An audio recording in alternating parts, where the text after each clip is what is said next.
ఇటీవల మీరు చూశారు, నన్ను కూడా అరెస్ట్ చేశారు. నన్ను అరెస్ట్ చేస్తే మా మిస్సెస్ అయితే, నా భార్య అయితే 40 ఏళ్లు ఎప్పుడూ బయట రాలా.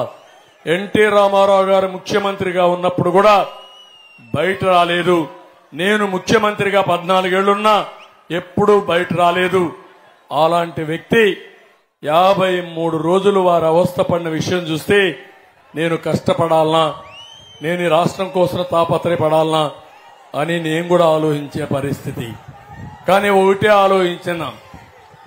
ఆలోచించాను, నేను కూడా పోరాడకపోతే ఈ రాష్ట్రంలో అందరం గాని ఇదే మార్గం అయితే రాష్ట్రాన్ని కాపాడుకోలేకపోతాం.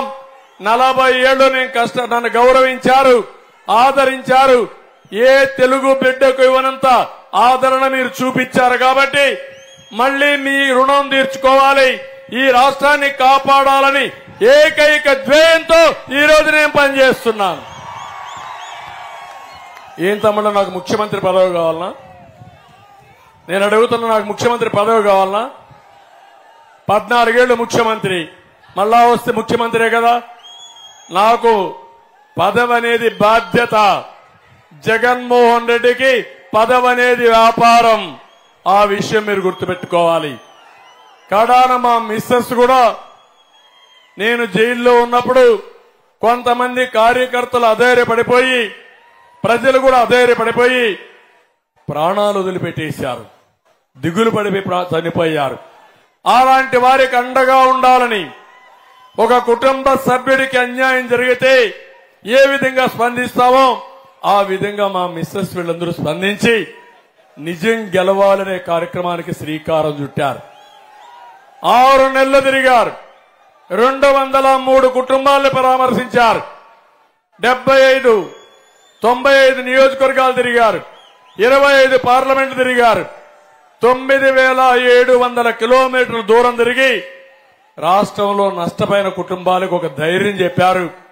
అవన్నీ చూస్తే మాకు ఇంత శ్రమ అవసరమా అనిపిస్తుంది.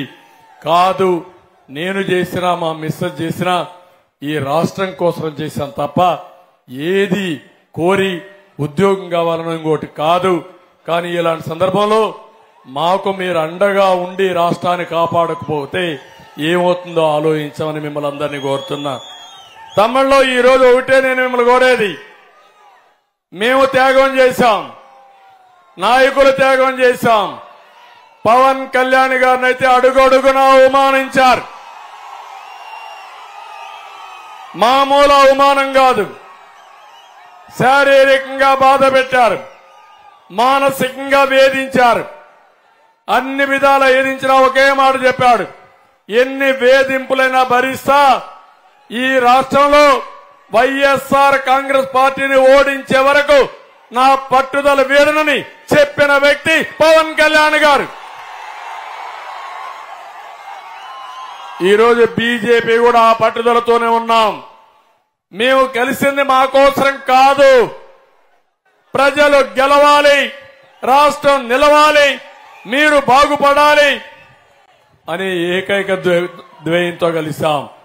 మేము 3 జెండాలు, కానీ అజెండా ఒకటే, అభివృద్ధి, సంక్షేమం, ప్రజాస్వామ్య పరిరక్షణే మా ధ్యేయం. దీనికి పూర్తిగా సహకరించమని మిమ్మల్ని కోరుతున్నాం.